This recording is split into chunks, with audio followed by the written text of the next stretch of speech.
What's up, everybody? Professional wrestler Chris Wild here, live for a pre-draft video. Now, this year has been a little bit different. It's been a lot busier for me this year. I apologize.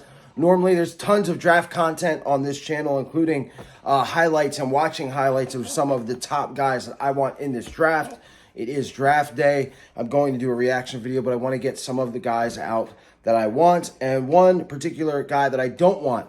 Now, the Eagles, as of right now, are picking 10 and 30 in this year's draft. It's a luxury pick at 10. Teams coming off the Super Bowl do not normally pick number 10 overall. They just don't. So a lot of the players that are picked at 10 go to bad teams or teams on the fringe, and that's reasons why you pick. You normally pick for absolute need. Now, there's tons of guys here that I'm cool with the Eagles taking. At number 10, the biggest thing to me is you got to get a difference maker, an absolute difference maker, a guy that can come on your team, start right away, and create a little bit of havoc or make your team a lot better. With this being said, obviously Jalen Carter, there's been a lot of talk about him. Will he drop to the Eagles? Will the Eagles trade up for him? He's probably number one for me. Will Anderson Jr. would be 1A. I think there's no way this guy gets out of the top three. He's an absolute monster. He's a menace.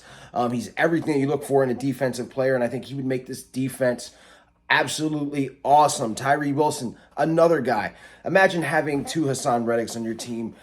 This is what this guy brings to your team, I believe. The Eagles build on the lines. They always have, which is why I think one of these guys would just fit great.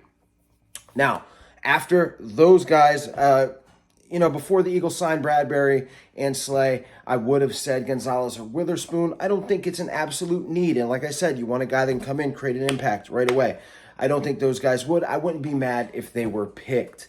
Also, Skoronski and Paris Johnson, offensive linemen that will be backups. Now, they could be great and could be awesome for the Eagles in the future, but right now they're going to be backups. As of right now, I just don't think at 10 you pick a guy that's going to be sitting behind somebody. You want someone that can come in and create a difference, create havoc, and that's why.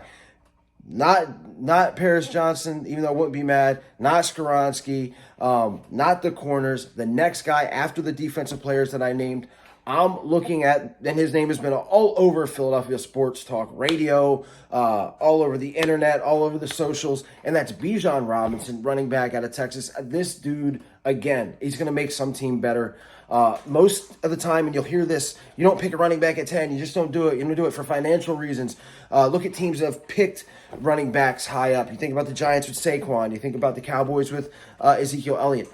The difference here is those teams were terrible. Those were horrible teams picking a running back. The teams that needed offensive line help, teams that needed defensive line help, teams that needed quarterbacks, for God's sakes. The Eagles have all of this right now. You lost Miles Sanders. It's 350 touches that are gone. If you pick Bijan Robinson at 10, trust me, there's not one person in Philly, I believe deep down, even though they might say it, even though the sports personalities might act disappointed or say that it's a bad pick at 10, there's nobody that come the start of the season is going to be putting the Eagles down for that pick. Bijan Robinson, I would welcome with open arms. Now, they do pick at 30.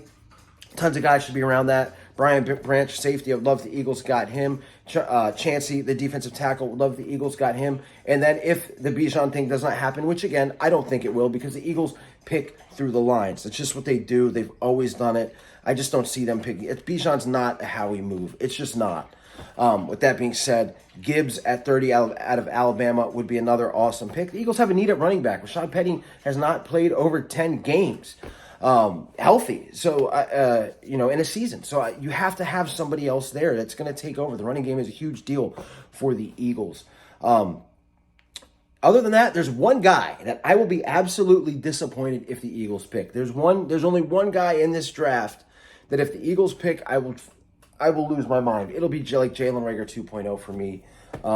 And that is a shout out to Nolan Smith, too. Would love if the Eagles picked him. He's a dynamic player. Would not be mad at 10 if he went to the Eagles. Again, two Hassan Reddicks is what I'm thinking there.